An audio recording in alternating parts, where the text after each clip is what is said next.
इकरमा उम्मे हकीम आई। इकरमा का मैंने वाकया अव्वल वाला आपके सामने रख दिया था और कहा था तफसील इस्लाम की बाद में रखेंगे। वो सारे का सारा वाकया आपके जहन में होना चाहिए। कश्ती पे सवार हुए, कश्ती के मल्लाह ने कहा यहां पे लात मनात उद्दा की नहीं चलती, ये कश्ती भंवर में फंस गई है, यहां एक रब को पुकारोगे। तो इकरमा के दिल को चोट लगी और उसने कहा हो, सारी जिंदगी इस बात के ऊपर लड़ते रहे। अगर बहर में, अगर तरियों में एक रब बचाता है तो हुश्कियों में क्यों नहीं बचाता होगा। दिल उसी वक्त बदल चुका था। वापस कश्ती को उतारा। यही वो लम्हात हैं कि उम्मे हकीम रसूलुल्लाह सल्लल्लाहु अलैहि वसल्लम के पास हाजिर हुई और आके कहने लगी उनकी बीवी कि इकरमा को भी अमान दे दीजिए, इकरमा को भी अमान दे दीजिए। रसूलुल्लाह सल्लल्लाहु अलैहि वसल्लम सोचते हैं और सर उठा के कहते हैं इकरमा को भी अमान मिल गई। अगर आप उसको ले आएंगी तो कोई मुसलमान उसके ऊपर तलवार को नहीं चलाएगा। साथ एक डायलॉग हदीस के अंदर ज़ौफ मौजूद है।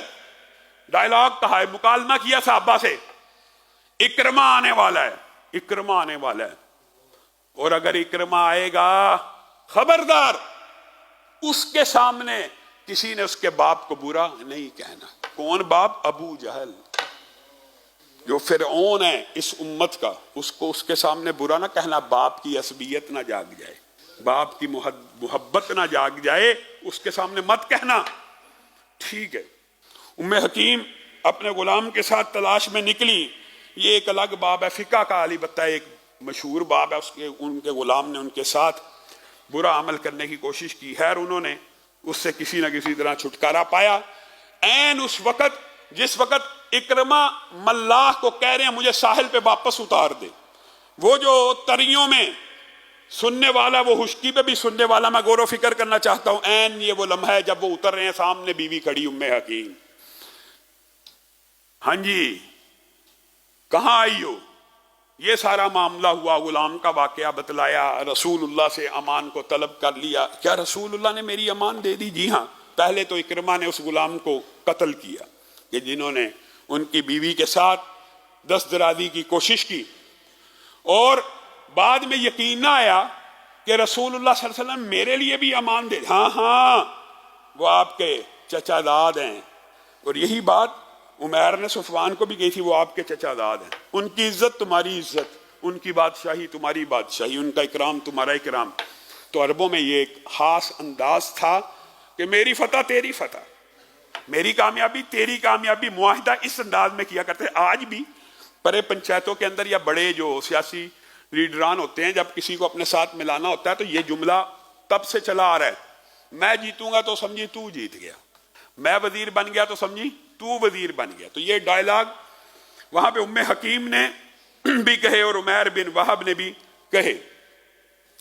इकरमा रसूलुल्लाह सल्लल्लाहु अलैहि वसल्लम के पास उम्मे हकीम के साथ आ रहे हैं और आपके सामने एक बात को रखा था कि रसूलुल्लाह के पास फतह मक्का के बाद जो भी आया और कहने लगा मैं मुहाजिर बन के आता हूं, तो रसूलुल्लाह ने क्या कहा था? हिजरत खत्म हो गई। वो हिजरत खत्म नहीं हुई, वो हिजरत तो आज भी है, लेकिन वो हिजरत जिसका कुरान पाक में है कि फतह से कबल वालों ने जो हिजरत की है, या फतह से कबल वाले जो साहबा हैं, उनका मकाम मर्तबा फतह के बाद वालों के बराबर नहीं है। वो पहले वालों का दर्जा, वो हिजरत बंद हो गई।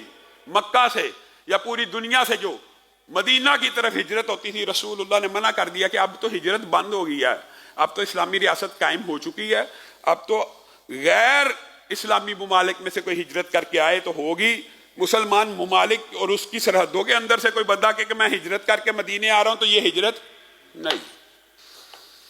लेकिन इकरमा को एजाज बख्शने के लिए और इकरमा की तलीफ कलब के लिए इकरमा को कहा मरहबा बिर्राकिबिल मुहाजिर। इकरमा, इस्लाम की तरफ हिजरत करके आने वाले, ए मुसाफिर, ए राकिब, ए सवार, तेरा इस्तकबाल मैं मोहम्मद सल्लल्लाहु अलैहि वसल्लम करता। वो इकरमा जो सारी जिंदगी रसूलुल्लाह से जंगें करता रहा, रसूलुल्लाह के खिलाफ तलवारें उठाता रहा, रसूलुल्लाह के अल्फाज सुन चुके, और आपको बताया दिल की दुनिया तो कश्ती में बदल चुकी थी। और फिर उम्मे हकीम ने एक ऐसा अमल किया, यह भी फिका का बाबा बात आई है तो यह भी समझ लीजिए। उम्मे हकीम के पास खामन थे, आने की कोशिश की तो उम्मे हकीम ने रोक दिया। कहने लगे ये क्या? कहा मैं मुसलमान हूं, तू काफिर है, तुझे अपने पास नहीं आने दूंगी जब तक रसूलुल्लाह सल्लल्लाहु अलैहि वसल्लम से इजाजत नहीं दी जाएगी। इक्रमा के दिल के ऊपर चोट लगी। ये कितना अजीम मजहब है, ये कितना अजीम दीन है कि एक औरत भी अगर इस्लाम कबूल करती है तो हामद को अगर वो सिर्फ काफिर हो जाए तो हाथ लगाने की इजाजत नहीं है। गैरतमंद थे। आपको बताया गुलाम को कत्ल किया कि बीवी की तरफ हाथ बढ़ाया था। इस्लाम की अजमत दिल में आ रही है कि बीवियों के भी करीब आने की इजाजत नहीं है। कितना अजीम दीन है। फिर रसूलुल्लाह सल्लल्लाहु अलैहि वसल्लम ने जब इस्तकबाल किया तो उसी वक्त आंखों से आंसू छलक पड़े। रसूलुल्लाह सल्लल्लाहु अलैहि वसल्लम के ऊपर ईमान को कबूल किया तो रसूलुल्लाह इतना खुश हुए। लोग समझते हैं कि ये वो हैं जिन्होंने जबरदस्ती इस्लाम कबूल किया और रसूलुल्लाह ने भी बस इनको कबूल किया। रसूलुल्लाह सल्लल्लाहु अलैहि वसल्लम इतना खुश हुए, कहने लगे ए इकरमा मांग। ये रसूलुल्लाह का आम अंदाज नहीं है। आप सीरत उठा लीजिए, चंद सहाबा को ये एजाज हासिल है। ए इकरमा मांग, ए इकरमा मांग, जो मांगता है अल्लाह की कसम मैं मोहम्मद सल्लल्लाहु अलैहि वसल्लम तुझे अता करूंगा। अब बताइए रसूलुल्लाह सल्लल्लाहु अलैहि वसल्लम अगर अता करने पे आए तो अल्लाह से क्या चीज लेके नहीं दे सकते।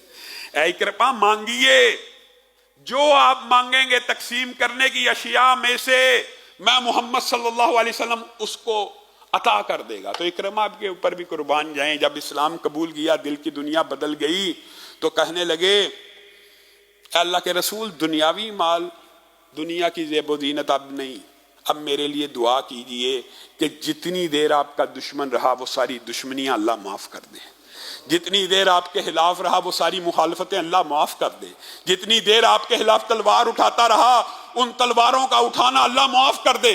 फिर रसूलुल्लाह सल्लल्लाहु अलैहि वसल्लम ने दर्द दिल के साथ हाथों को उठाया और कहा अल्लाहुम्मा अग़फ़िर लहू, अल्लाह इसको माफ कर। हर उस दुश्मनी में जो इकरमा ने मुतालबा किया बैन वही दुआ की, हर वो दुश्मनी इसकी माफ कर दे मैं मोहम्मद सल्लल्लाहु अलैहि वसल्लम के साथ जो इसने बरती, हर वो तलवार उठाना इसका माफ कर दे, हर इसका वो अमल माफ कर दे। आखिर में ये भी कह दिया अल्लाह मेरी पीठ पीछे जब से ये पैदा हुआ आज तक इसने मेरी जितनी बेअदबियां की, जितनी गुस्ताहियां की, जितने जुमले बोले, जितने मंसूबे बनाए, अल्लाह सबको माफ कर दे। इकरमा भी रो रहे हैं और रसूलुल्लाह सल्लल्लाहु अलैहि वसल्लम उनके हक में दुआएं कर रहे हैं। ये वो दुश्मन है जिन्होंने रसूलुल्लाह को ओहद के मकाम के ऊपर सुफवान बिन उमैया, इकरमा, सुहेल बिन अमर, हारिस बिन हिशाम, ये वो हैं चारों जिन्होंने ओहद के मकाम के ऊपर रसूलुल्लाह को सख्त अजियत दी और रसूलुल्लाह को जख्मी किया, दंदाने। यही वो जर्नैल थे आपको ओहद के बाब में बढ़ाया था कि जिन्होंने जंग का पूरा खालिद बिन वलीद के साथ मिलकर पांसा पलट दिया और रसूलुल्लाह सल्लल्लाहु अलैहि वसल्लम के ऊपर पैदे पे हमले किए। और आज तकदीर का बाब देखिए, वही तीन अजीम जर्नैल रसूलुल्लाह की बारगाह में आके इस्लाम को कबूल कर रहे हैं और रसूलुल्लाह दिल से माफ कर रहे हैं। ये जो कहानियां बनाई हुई हैं जी जबरदस्ती, उसके बाद तो और हारिस बिन हिशाम ने भी आके इस्लाम को कबूल किया।